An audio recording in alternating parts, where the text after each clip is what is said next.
Hepinize merhabalar. Şimdi Smolenskaya metro durağında indim ve Herzen Müzesi'ne geldim. Burası Rus yazar ve filozof Alexander Herzen'in çalışmalarına adanan müzedir. Bu müzede video çekmeme izin veren Yulia Zaharova hanımefendiye çok teşekkür ediyorum. Şimdi müzeye girdik. Müzeye giriş ücreti 300 ruble. Burada Herzen'in ve onun karısının soy ağacını görüyorsunuz.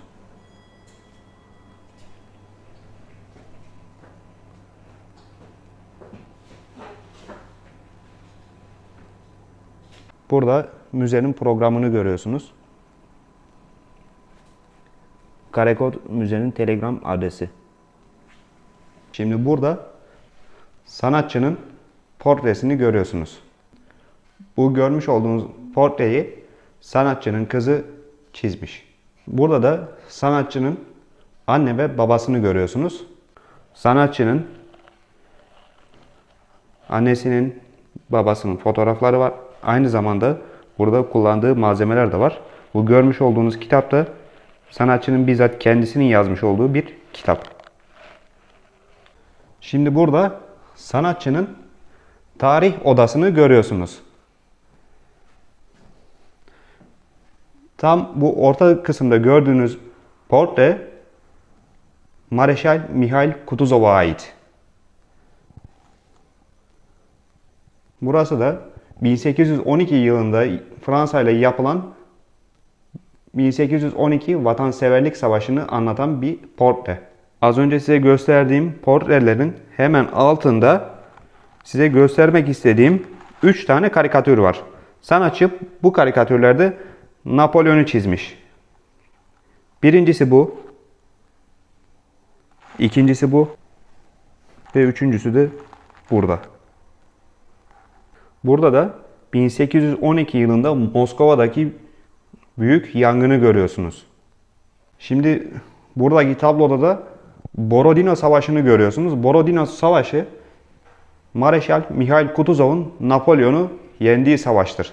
Az önce size gösterdiğim Borodino Savaşı tablosunun hemen üstünde Napolyon'un Fransa'ya geri dönüşünü görüyorsunuz. Burası Paris. Bu da şu anlama geliyor.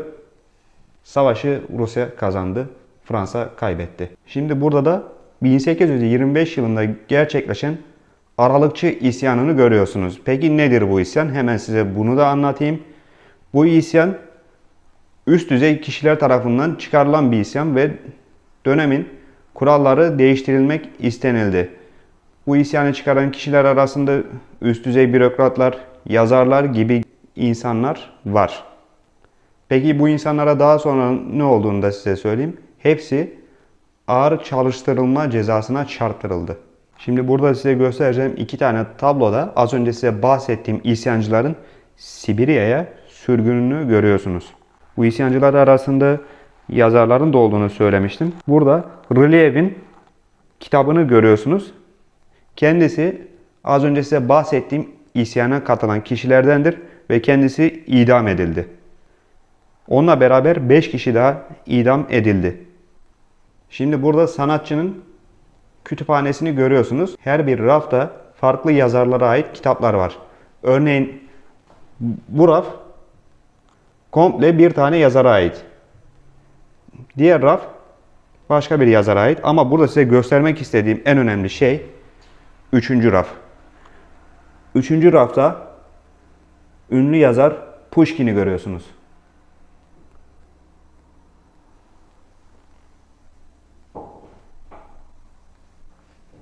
Yani sanatçı Pushkin'i ve onun yazdığı eserleri okudu.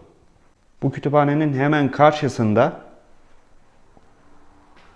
Mareşal Mihail Kutuzov'un büstü var. Şimdi burada da sanatçının öğrenci olduğu yıllara ait bir oda görüyorsunuz.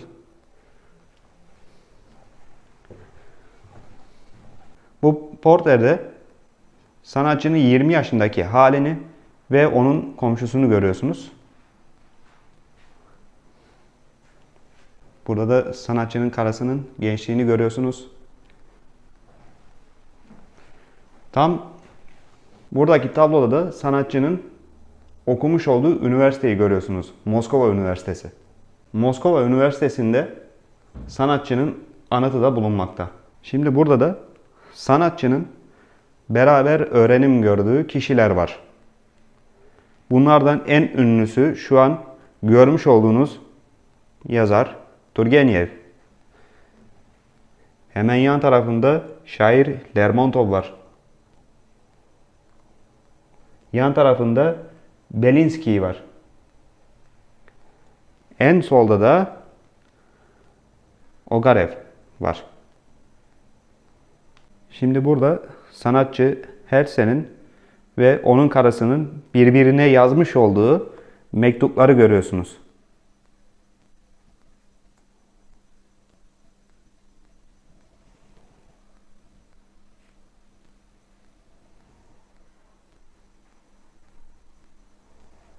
Şimdi sanatçının hayatını anlatan bir odaya geldik.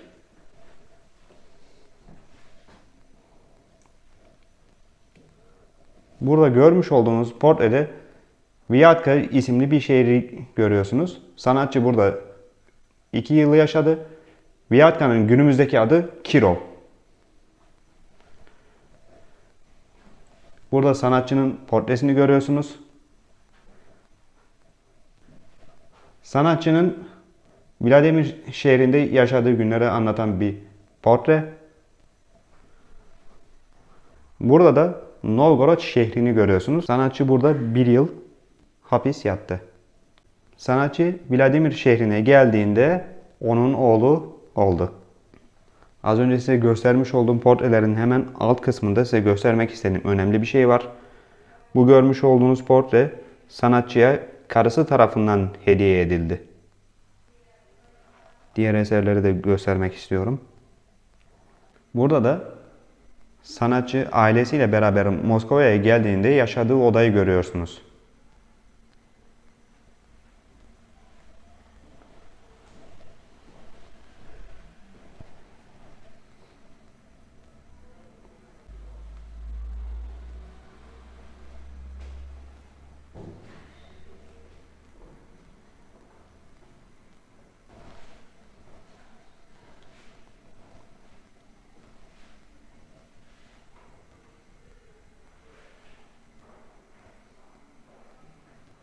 Şimdi burada da sanatçının çalışma odasını görüyoruz.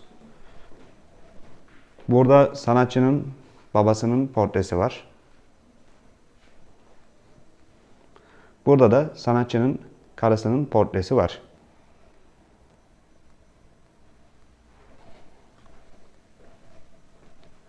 Bu arada saat çok ilginçmiş. Yakından göstermek istiyorum.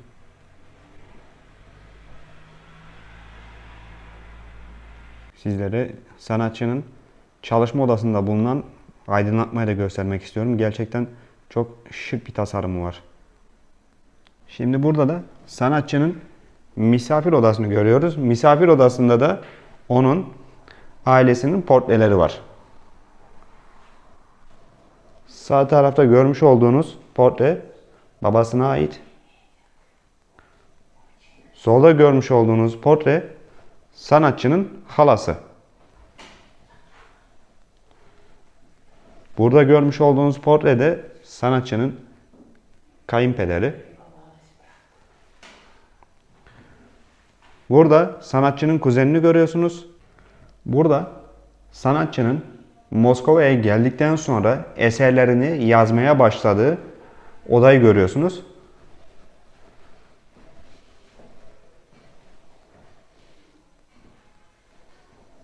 Burada Kim Suçlu adlı eseri var.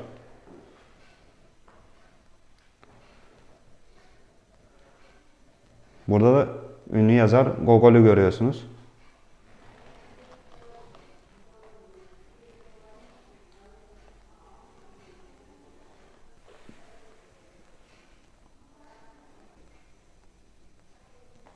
Odadaki diğer eserleri de göstermek istiyorum.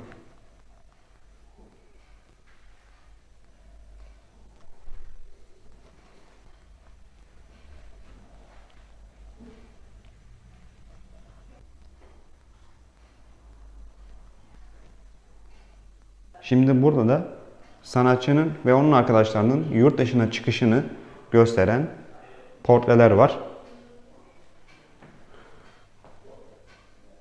Burada sanatçının arkadaşlarını görüyorsunuz.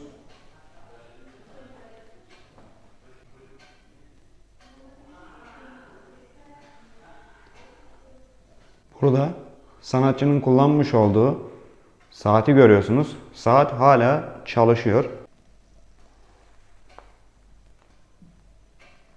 Burada da nadir bulunan bir feneri görüyorsunuz. Şimdi burada sanatçının yurt dışında yaşadığı günleri anlatan bir oda var. Sanatçı ile alakalı şöyle ilginç bir durum var. O dönemde Rusya bu sanatçıyı istenmeyen insan ilan edince sanatçı ülkesine geri dönemedi. Hemen sağ tarafta sanatçının Paris'te yaşadığı günleri görüyorsunuz.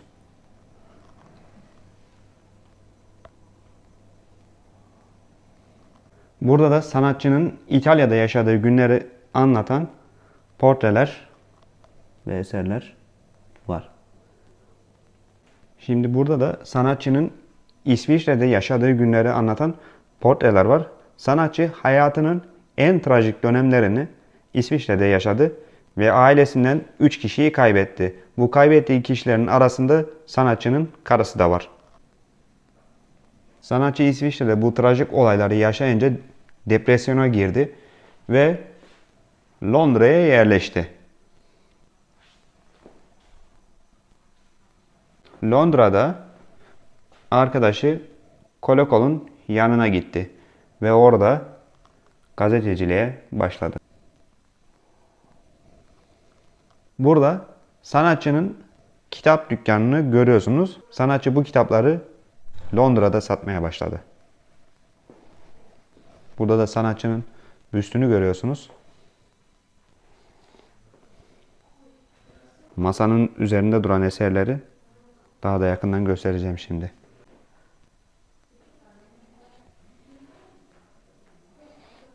Şimdi burada da sanatçının aile portrelerini görüyorsunuz. Bu görmüş olduğunuz mavi kitap sanatçının eşi öldükten sonra eşine ithafen yazmış olduğu kitap. Burada sanatçının bir portrede 2 tane resmini görüyorsunuz. Az önce size göstermiş olduğum portrenin hemen altında da bir anarşist olan Bakunin'in portresi var. Şimdi burada da sanatçının ailesine ait portreler var. Şimdi kim olduğunu tek tek tanıtacağım. Bu sanatçının kendisi. Burada görmüş olduğunuz kişi ise sanatçının oğlu ve gelini.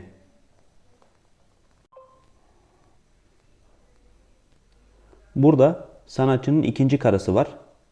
Hemen burada da sanatçının kızı ve onun damadı var. Burada da sanatçının kızı var. Az önce size göstermiş olduğum tüm portreleri sanatçının kızı resmetti. Bu size burada göstereceğim son vitrin. Burada sanatçının portresini görüyorsunuz. Sanatçının kızı çizmiş. Sanatçı 1867 yılında hayatını kaybetti. Burada yine sanatçının portresini görüyorsunuz. Portrenin hemen sağ tarafında Fransa'nın Nice şehrinde sanatçının anıtını görüyorsunuz. Şimdi burada da müzenin kültür etkinliklerini düzenlediği salonu görüyorsunuz. Arka tarafında bir tane kütüphane var. Bu kütüphanede Herzen'in çeşitli dillere çevrilen kitapları var.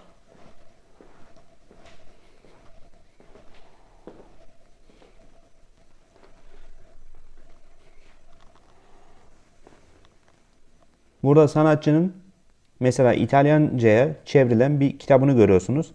Hemen yan tarafta Çince'ye çevrilen bir kitabı var. Burada da Japonca'ya çevrilen bir kitabı var. Sanatçının kitabı birçok çeşitli dile çevrildi. Şimdi burada müzenin bahçesini görüyorsunuz.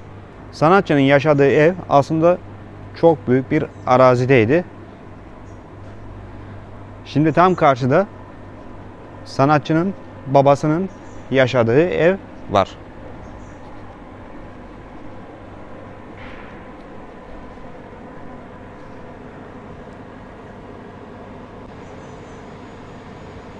Burası sanatçının babasının yaşamış olduğu ev.